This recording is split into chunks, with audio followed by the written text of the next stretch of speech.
Hey, what's going on YouTube? It's Lionel here, and I wanted to redo my previous uh, top 20 niche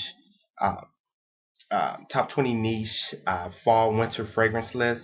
The reason why is because it was sort of all over the place, and even though I try to remain about as natural as possible on a camera, it was just too sporadic. The list of 20 is just too much for me to remember off the top of the head. So it just didn't flow the way I really wanted it to. There was quite a bit of smacking in it, which I've actually tried to cut down. A lot of the trollers or something, whatever you want to call them, really I at least attempt to take something that they take something that they say or comment constructive. So I really want to remove that, and you know what I'm saying, and those types of things. So I actually made a list, and I'm going to go off this list. I will still pick up the fragrances, but I want to kind of stick to this list. Now, plus or minus, some of these can be in other places. If you ask me a month from now, I'm pretty sure they will be. But as for today, if I was to rank my top 20 niche, this is how I would do it. I also removed L'Occitane's Eau de Beau, which I still consider a sort of a niche fragrance, but they're kind of a skincare, shaving. They're a pretty unique company. So I'm gonna move Eau de Beau and put it in my top 20 designers list, and I'm waiting on a bottle to do that one, so it may not happen for a couple of weeks. But once I get that bottle, then I'll do my top 20 designer.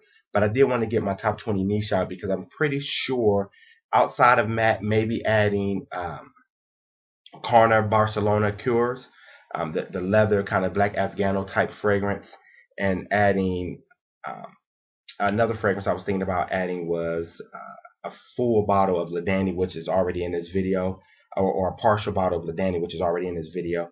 And another one I would consider adding to this one is Success is a Job from Bond, but I'm not sure. Let's see, because I'll do this video. What is this? End of September. So I'll probably revisit it in March or February. I'll say February, March, to kind of see where did I end up just over the course of the season. So with that said, let's get into it. I still won't give you a lot of verbiage about each of these fragrances. You can look them up, but hopefully I speak clearly and accurate enough so that you can really hear what I'm saying. So with that said, let's go to number 20. Number 20 is Whips and Roses. This is a kerosene fragrance. It is a rose leather fragrance. So if you like roses, this is a very natural smelling rose which transitions into a fairly animalistic leather fragrance. So I really like it. I really love it. It is in my top 20. I haven't really reached for it a bunch, not because it isn't a good fragrance, just because of its uniqueness. So right now I have it at 20. That may change as the season progresses. Number 19 comes from the house of Scent of Story, a Scent Story, and it is 24 Platinum. I know you guys gotten all of the information. There's been a lot of hype and a lot of noise surrounding Scent Story and the 24 series. They also have one called Go Dark, which is a leather fragrance. Hopefully we'll get to that one and see. Hopefully they'll release that here in the States and we'll be able to get to experience that one. So that's 1918, comes from the House of Creed. It is original Santal. Now again, I wear some of these in the spring, some of these in the summer. Really doesn't matter to me, but I think that most of these fragrances were made for a specific fall winter season. So 18 is original Santal. 17, I'm going back to Scent Story, and that is 24 Gold. Now I had a bottle of this, split it, sent some people some stuff, and I'm left with like less than 10 mils. But I will buy a bottle of this. I just don't need to do it today. So, but I will have a bottle. Once this runs out, I'll just replace it with a bottle. Number 16 comes from the house of Diore, D'Orsay, and it is called Le Dandy. There has been some information. This looks really tacky. I bought like a 5 ml decant, and it came with a little box, and I cut it out, and I really wasn't. I don't care about presentation. So, but this is Le Dandy. This is one I may add a full or partial bottle of by the end of the season. I really like it a lot. Think of 1270, think of Pure Malt, but think of much better. This is what I expected from 1270. D'Orsay did it right. 1270 just missed me on it. So I do not enjoy 1270 because of its performance issues. Do like the smell, but it just performs like hot water on my skin. which is very unique. So that's 16. Number 15 comes from the house of Andy Tar, and it is LDDM, Allah Dessert de Moroccan. Um, I have another decant of this. Oh, sorry. I have another decant of this, but it's such a unique and distinct fragrance that I just don't know if I'll ever need a full bottle of it. It may take me forever to finish this 10 mils. It's a very exotic fragrance. I think it can be worn year round. Um, you would definitely have to be lighter on the spray, but the uniqueness of this fragrance really makes it hard for me to own a full bottle. And I actually do decants of a lot. A lot of on this list, you will see a lot of decants. But needless to say, 15 is L'Air Dessert de Moroccan from the house of Andy Tor. Um, Next one comes from Smellbent. Go to smellbent.com and you will see this one is called Hungry Hungry Hippies.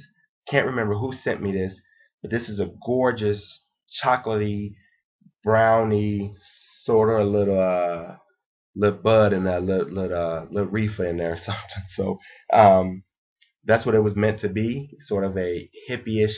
So it does kind of have a headshot patchouli, but it's so well blended with this chocolate brownie type of fragrance, and it is a excellent. If you're a Gourmand fan, you need to have this in your collection.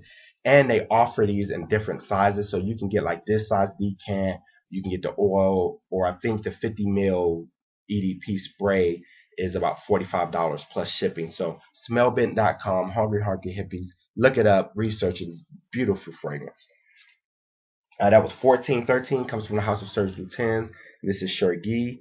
You know about that one, so I'm not going to talk much about it. Um, I will say this. This and Tobacco Vanille are quite. Actually, Tobacco Vanille may make this list by the end of the year. But for now, I'm going to go with Chergui. Chergui and Tobacco Vanille are very similar to my nose for some reason. I actually used to say Pure Havane, but not so. It's actually Chergui and Tobacco Vanille that has a very similar vibe to it. To my nose, anyway. Number 12 comes from the House of Tom Ford. It is Private Blend Japan Noir. I split this about 4 times. Uh, Lovely fragrance, spicy, woody, got a little kind of fruit note to it, a little woodsy, oozy, something. It is very, very nice fragrance. It's discontinued, so if you can get your hands on it, I would recommend that you do that. Think of, a more refined M7, something of that nature. So number 11 is going to come from the house of Chanel. It is Sycamore. I know Chanel is a designer fragrance, but this is their private line. They consider it niche. I'm going to consider it niche. And this can easily be in my top 10. Um, just a very lovely green smoky vetiver fragrance. Just gorgeous. Perfect signature scent for the fall. Perfect for an interview. Perfect for a work day. Um, I really enjoy that one quite a bit. Now we're moving into 10. 10 comes from the House of Bond. It is New Harlem. This will never fall out of my top 10. I don't care what they make. This can easily be in the top 5. But I just put it to 10. I don't know. Tomorrow it can be 5. So let's see as we wear these, because as I wear these more, they may change in their ranking. Tobacco Vanille may come in. So let's go to number 9. Number 9 comes from the House of Kerosene, and it is Copper Skies. Lovely fragrance. Think Musk Ravageur meets New Harlem meets somebody else. And they have a baby somehow, all 3 of them. And you got Copper Skies, just a lovely tobacco-ish, coffee-ish, amberish. It's a very nice amber, sweet with some cloves in it. Sort of opens like Musk Ravageur a bit and sort of morphs into like a Bond Amber Absolute type deal. I mean, it's a very creative fragrance. Hats off to Kerosene for what he's doing. And actually, by the end of the season, you may see Field of Rubus and Woodhaven on this list, and some of these other ones pushed out. So I do really enjoy them both. Number 8. Number 8 comes from Tom Ford. Since I removed Eau de Beau, I actually put this in. I forgot about it. It is Oud Wood. You can see how much is in there. I split this one about 3 times. Lovely fragrance. Oud Wood is just a gorgeous oud, sweet, ultra unisex. It is just nice. Nice fragrance.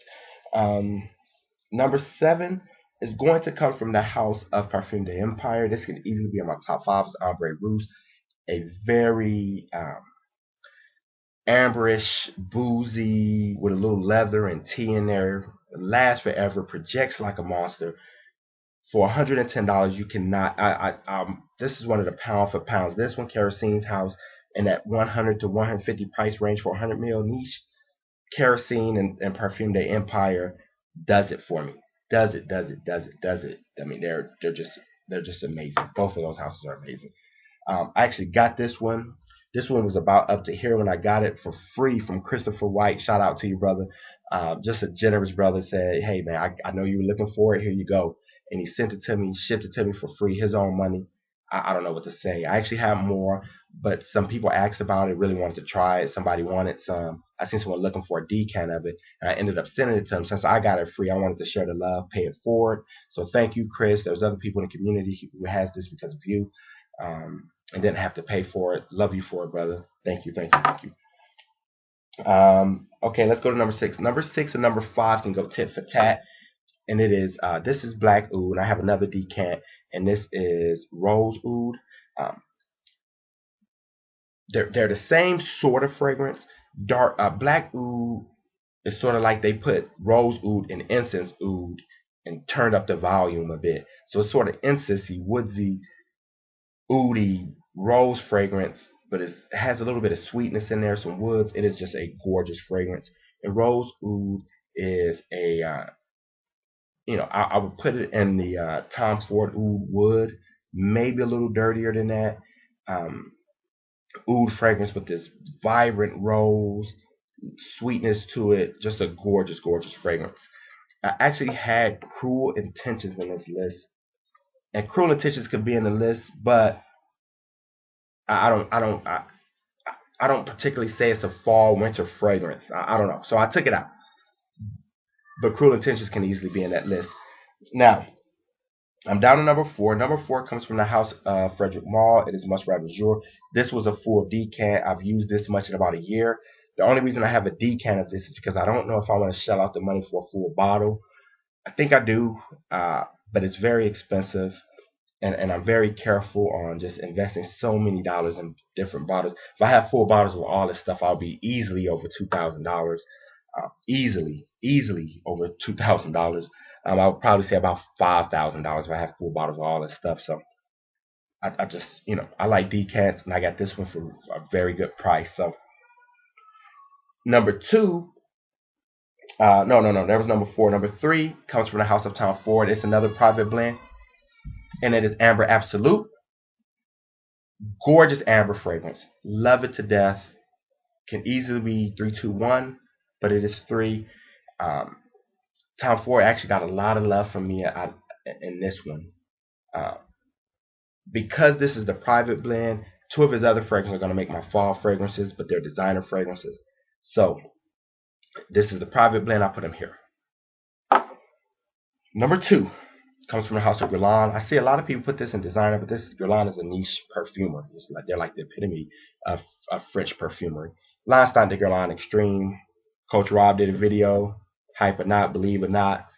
I believe the hype on this one. I bought it because of what's my man's name? Heroes' talk about it, and I've been in love with it ever since. Actually, I have not used this much. I do use it quite a bit. Actually, decanted quite a bit out to different people. They really wanted to experience it. Here we go. Number 1, back to Tom Ford, and it is Noir de Noir, or Noir de Noir, or however you want to pronounce it. Slurpee says it very, very nicely. I say it like that because my tongue is a little different. So, with that said, that is my top 20. I greatly appreciate you guys watching this. Have a great one. I will do a designer in maybe a couple of weeks. God bless.